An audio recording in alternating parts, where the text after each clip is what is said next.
Hello students, আশা করি প্রত্যেকেই ভালো আছো। তো আজ আমরা অ্যাক্টিভিটি 4 ক্লাস 5-এর ইংলিশ লেটস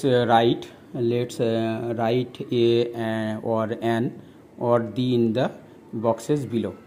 নাম্বার 1 দেখো, he always speaks dash truth. তো সে সর্বদা সত্য কথা বলে। তো he always speaks dash truth, এই যে সত্য কথা, চিরন্তন সত্য বা সত্য কথা, তো সেক্ষেত্রে দি বসবে, দি ট্রুথ হবে, THE দি। ঠিক আছে, এরপর নেক্সট দেখো number 2, Nila has seen. Taj Mahal আছে, পৃথিবীতে যেটা সংখ্যা একটা আছে সেগুলো আগে দি বসে। তো এখানে তাজমহল পৃথিবীতে একটি আছে। তো তাজমহল যেগুলো পৃথিবীতে একটা আছে, যেমন তাজমহল আছে, গঙ্গা নদী আছে, যেগুলো পৃথিবীতে একটা আছে সেগুলোর আগে দি বসবে।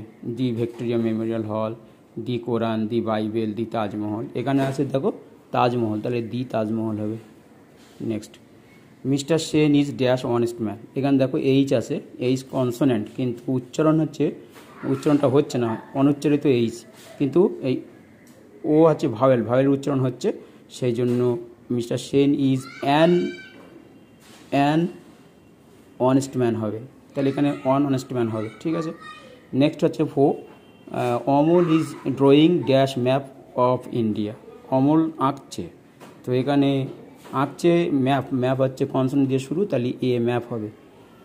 দি dash Ganga is a holy river. Ganga একটি পবিত্র নদী, তাহলে এখানে দি বসবে, দি গঙ্গা, পৃথিবীতে যেগুলো একটা আছে, বা নদী, সাগর, দ্বীপপুঞ্জ, পাহাড় ইত্যাদি বোঝালে দি বসে, তো এক্ষেত্রে দি হবে, the Ganga is a holy river. Ganga একটা পবিত্র নদী। নাম্বার 6 দেখো, have you scene owl.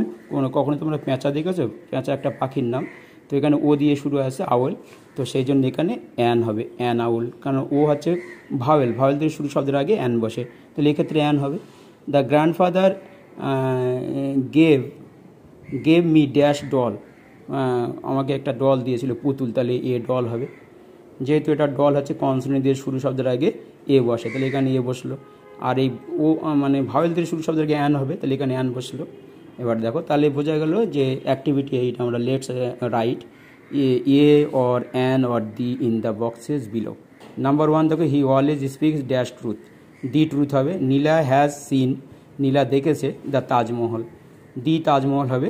Mister Sen is honest man, mister Sen একজন সৎ মানুষ, তাহলে অ্যান অনেস্ট হবে, কারণ এইচের উচ্চারণ হচ্ছে না, অনুচ্চারিত এইচের আগে অ্যান বসে, তাহলে এখানে অ্যান অনেস্ট ম্যান হবে। অমল ইজ ড্রয়িং, অমল আঁকছে ড্যাশ ম্যাপ অফ ইন্ডিয়া, ভারতের ম্যাপ, তাহলে এখানে নির্দিষ্ট করে দিলে হবে, তা দি ম্যাপ হবে, দি ম্যাপ অফ ইন্ডিয়া। এখানে এ হয় বা দি হয়, এখানে দি লিখে দাও, দি ম্যাপ অফ ইন্ডিয়া, কারণ নির্দিষ্ট করে দেওয়া হচ্ছে, ইন্ডিয়ার ম্যাপ আঁকছে মানে নির্দিষ্ট অর্থে ব্যবহার হচ্ছে, সেজন্য এ না বসিয়ে অ্যান বসানো উচিত। Number 5, the Ganga is a holy river. Ganga একটা পবিত্র নদী, তো এখানে গঙ্গা যেহেতু মানে একটা নদীর নাম, নদী, সাগর, দ্বীপপুঞ্জ এগুলোর আগে দি বসে, সংবাদপত্রের নামের আগে দি বসে, দি ধর্মগ্রন্থের নামের আগে দি বসে, তো এক্ষেত্রে দি গঙ্গা নদীর নাম বোঝাচ্ছে, সেজন্য the Ganga is a holy river, the হবে। Have you seen dash owl an owl. জিজ্ঞাসা চিহ্ন আছে, তোমরা কি দেখেছো যে পেঁচা পাখি দেখেছো? মানে পেঁচা সাধারণত রাতে বার হয়, নিশাচর পাখি, তো সেক্ষেত্রে have you seen an owl, এখানে অ্যান বসবে, কারণ ও হচ্ছে ভাওয়েল দিয়ে শুরু। তারপর নাম্বার 7 দেখো, grandfather gave me doll, a doll হবে, কারণ কনসোনেন্ট দিয়ে শুরু, শব্দের আগে এ বসে, জি যেহেতু কনসোনেন্ট সেজন্য এ বসেছে। আশা করি বুঝতে পেরেছো। আবার নেক্সট ভিডিওতে এরকম আলোচনা করা হবে। আজ এই পর্যন্ত, আবার পরবর্তীতে তোমরা আবার লক্ষ্য রাখো, তাহলে তোমরা ভালো ইংলিশ শিখতে পারবে, END বসাতে পারবে, আর্টিকেলগুলো কোথায় বসাতে হয় সেগুলো জানতে হবে, বেশ কিছু নিয়ম মুখস্থ করতে হবে আর কিছু মনে রাখতে হবে, তাহলে তোমরা অবশ্যই END বসাতে পারবে। আজ এই পর্যন্ত, আবার নেক্সট ভিডিওতে দেখা হবে। Thank you students.